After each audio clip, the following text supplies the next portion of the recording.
So, the opening, which I'm sure everyone has read at some point who's got something to do with cycads. I've seen this in a lot of applications, articles and everything. I'm not even going to read through everything. It's basically just so you can, again, explain how important cycad plants are, and again, how they are being threatened at this point.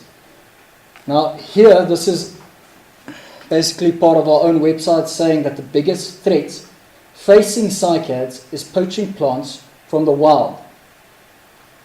That is true. Nothing has changed from that perspective. But there are a few things that I would like to focus on, a few things I never even knew existed, few threats that we've identified in the last year. So again, these are some of the species listed in the BMP. These are specifically some of the species we try to focus on the most. In the last 12 months, Amulans serenus, Lebombunsis, Middelburgensis, Singanus, we have been doing a lot of focus on that. We have been seeing a lot of threats on that. We've been seeing a lot of, very little work being done in that perspective from a conservation point of view.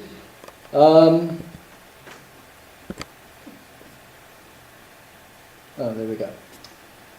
So these are some of the 3 basic threats. I just want to run over. The rest of these acts will also explain a little bit more on it on each point. Traditional medicine. Again, this was clearly a little bit underestimated, to be honest, especially in KwaZulu-Natal. Illegal removal, exactly as I mentioned, it's the biggest threat. It's still the biggest threat. And poor management. That sounds very strange, and I'm very excited to elaborate a little bit more on that on a later stage. So let's just start here. Our traditional medicine. Now, as you can see, cycads have been used for traditional medicine for a very long time, and they will be used for traditional medicine for a very, very long time to come. Now, I always thought it's only the bark that's being used. Now, we've been to a few sites where we could clearly see that it's the leaves and in some cases the roots that's being used. Only the roots. That's what some of the community members told us when we said, do you really use or kill the cycads for traditional medicine? And they would say, no, we only use the roots and we will leave the rest of the plant. And I would stand there, great, lekker, let's sit down, let's talk. Most of the times I'll obviously have one of the local community members that we work with me there so we can talk to them. But again, this is fantastic. It is absolutely the biggest pleasure for me this year was to talk to community members, to engage with a lot of them, and really see how they think, really see how some of them operate, and how willing some of them were to talk to us, to share with us, to really tell us, but it's not wrong. Like I'm saying, we're just using the roots. The rest of the plant is there. We're keeping them. We're not taking it. We're leaving it there. We know how important this species is one of the responses we got from a stronghold of Natalensis close to Lüneburg. So this is something that I got from an article from Cousins, just saying how the species are sold and where they're being sold off to. So like I say, Faraday, I kept on pronouncing it wrong, saying Friday for a very, very long time. And Warwick, alright. So I never knew how bad my English was until I got Catherine, that grew up in Howick, to be my manager. So this is a very strange point that I made here. You can immediately see all these highly written sentences and then suddenly there are gatherers and users. So you can clearly see that's my part that I wrote in there. What I mean with this, gatherers and users. There are very small communities we've engaged. If I say communities, I almost want to say settlements. That was open. That told us exactly where the cycad species were that they're using. Showed us what they were doing and showed us what they used it for in communities. Other areas with larger communities in very known cycad poaching hotspots, you could clearly see it was something different. The amount of bark removed was a lot different. The amount of leaves removed was a lot different. You could not identify who those oaks were. In fact, the other community members stated that there's only mostly 1 or 2 of their own people that would take this bark roots and all those things and sell it off for profits. A lot of them were very protective. And again, this illustrates to you that a lot of them, I think there's a photo here, So this is just a photo of showing exactly the scale, how bad the bark removal is. And these are just some fun photos just to show off this attractive guy in the field. But these are some of the species that's like here, where community members actually took us to. We sat down with them, we spoke to them, and told them we really want to save the species. If we said cycads, if we said Encephalartos, obviously they would not understand what we're talking about. We showed them a photo. There were some cases where they said, great, let's take you. We'll show you exactly what it is, we'll show you exactly what we do with it. And they would have taken us to it, and we would explain to them, all right, you do realize if you remove bark all around, you do realize if you do this, you do realize if you do that, the tree died. In such a case, that some of the community members actually invited us to speak to what I assume were the traditional medicine gatherers. And they actually listened. So again, it illustrates how it differs from community to community. It illustrates what conservation actions are needed in certain areas. Itala expansion, for instance. WWF. Is anyone from WWF here? Great, then I can take their own work and make it mine. But alright. So with some of the work that we've been doing at the Itala expansion, trying to focus on including some areas, to include cycad species, specifically Lebombunsis. Now I understand, trust me, getting a site under stewardship will not mean that they will stop poaching. I understand that. But I mean, it's already a first step. Now, we visited about 5 to 6 communities in those areas. Large communities. Communities differed 180 degrees from one to the other. Some of the community members, like I just mentioned, more than wanted to show us where the sites were. Especially the ones that could not speak, funny enough, a word of English. The other oaks that were a little bit more, received more education, a lot of them, we realized very quickly that they knew exactly what they're doing and they knew exactly the worth of cycads for traditional medicine or for illegal trade. Oh, wait, I forgot to, just to show you could see these oaks had no idea. I showed them a photo of cycads. We would obviously never be that responsible to tell them, yes, that you know how much worth these things are. We would never do that. We approached this from a very sensitive manner. And then natural processes. This is a fun one for me. It's something that's overlooked quite a lot, and this is actually where the stewardship becomes to be very important. So we spoke earlier about a site actually that had Middelburgensis, a lot of them. Emily's not here, Kroonsport. Very, very, very, very old Middelburgensis. And quite a few of them. Some of the farmers contacted me there because they believed some of the bark is being removed for traditional medicine. Upon closer inspection, we realized it was not for traditional medicine, it was actually porcupines busy eating it. Now, we know that. We know porcupines eat some of the bark. We know that's not it's not an uncommon occurrence.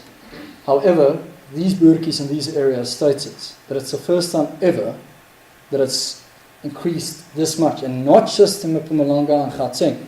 A lot of farms near Vryheid and Luneburg reported exactly the same. And a boertjie actually taught me something that made a lot of sense. There's no more leopards in the area. All the leopards had been poisoned or shot in the last while. And clearly you could have seen an increase with porcupines. But like I say, this is all just a speculation. The point is there's definitely more porcupines eating some of these areas, in especially poorly managed farms. An unusual threat, first time I've identified that really in some areas in KZN, was alien vegetation, not necessarily creeping over some of the cycad species, but providing such a canopy that we had Lebombunsis and Natalensis that barely grew anything in the past decades, because the boertjie said that's how old they are, because of the cover that the cycads have been receiving. There's just some photos. This is, can anyone see what cycad this is? Catherine will give you $20. Middelburgensis, and you can clearly see this is not cut out. as the Burki suspected, this was a porcupine that ate its way through. This is some small species. As you can see, there's a lot of tree litter around it, just giving you an idea on the cover that's on top. And this is a fun one for me, as there's a lot of cycads and farmers we've been engaging to, again, highlighting the threat of people not knowing. And I'm not talking about community members, I'm not talking about schools or anything like that, I'm talking about commercial farmers. Most of these cycad species occur, well, not most, a lot of these cycad species occur on commercial farms. A lot of the farmers I've been engaging says it should burn. Cycads should burn. Alright, so they've been experiencing veld fires for a while, I agree.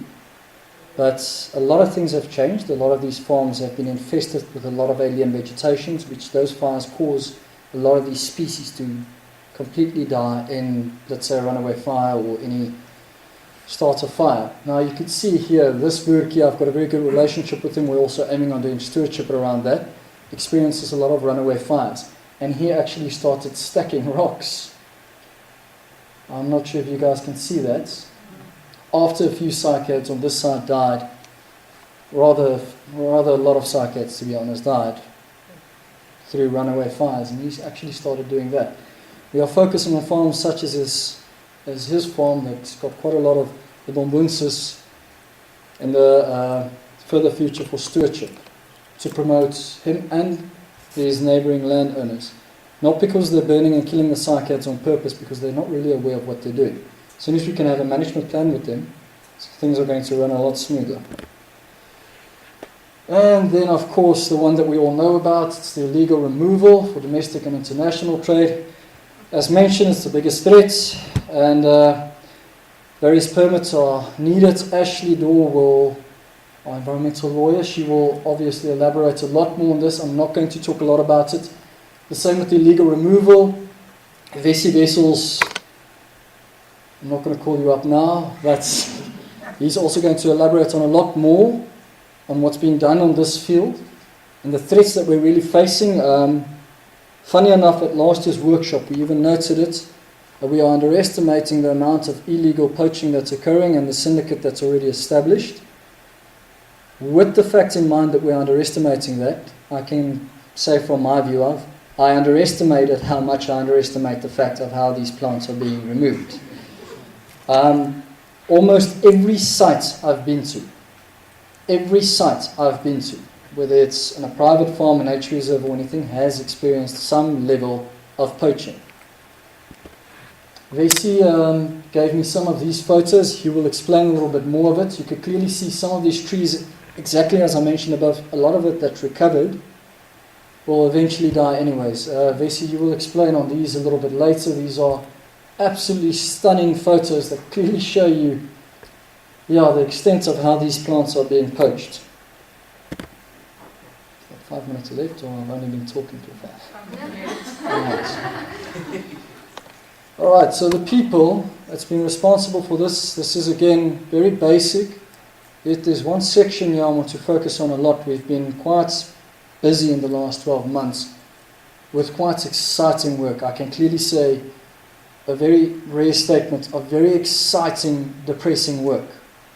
Exciting new areas that we've discovered, new things that I've learned, not just us with the training, with the police, with nurseries and all of that, but then again also mentioning, underestimating the extent of these threats that's occurring.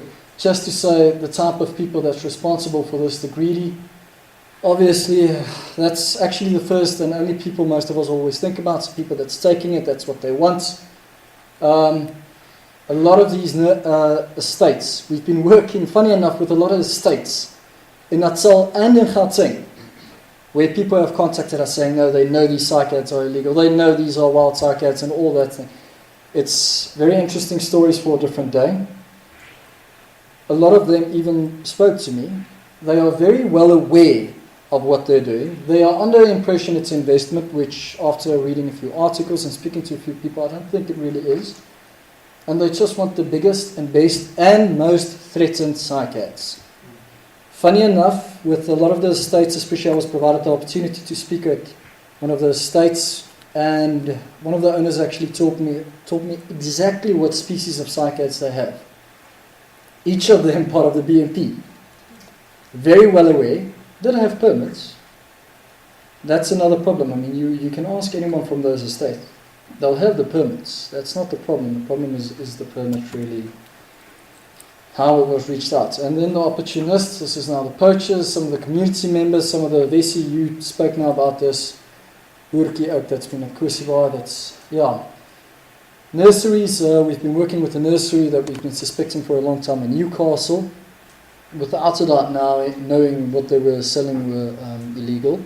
They closed down very quickly after we got snuff in the nose, but we obviously know they're still operational.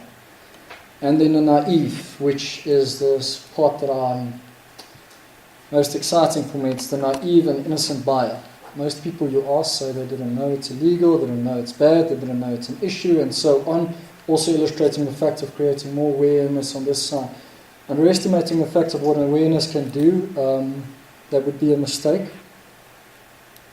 Creating more awareness in this sector is very important to me. Like I said, we'll talk about this a little bit later. But yeah, this is just some of the nurseries we've attended. You can see Serena Sir, a lot of ambulance. This is in some of the states that they invited me to show me exactly all the endangered and threatened, critically endangered cycads they have. So for the next 6 months, like I said, community engagement will be done very properly and through our channels at organisation, almost the same as was be done with the Poaching with Dogs dilemma. We have a very good approach that we're doing with this, and we will be applying this to some of the situations of the communities we've been facing with. Legislation awareness, Ashley will talk about that, and farmers engagement, whether it's for stewardship management or whether it's just a lot of these farmers we actually build a relationship with and we already know very, very well. A lot of them have very well-known strongholds on, and a lot of farmers have contacted us now in the last 4 months. In fact, a few weeks ago we actually went to a few farmers provincial government know this. They refuse to talk to provincial government. They deny any fact that they do have cycad species. So we have excellent relationships that we're busy building with them, and slowly but surely also adding in some provincial government authorities that we trust and have a relationship with. Yeah, thanks guys. These are just some of the oaks that's helped me a lot through the year. But yeah, other than that, we'll have a lot of questions afterwards, a lot of discussions as well. All of the things I've mentioned, these guys will obviously do in a lot more detail. Thank you very much.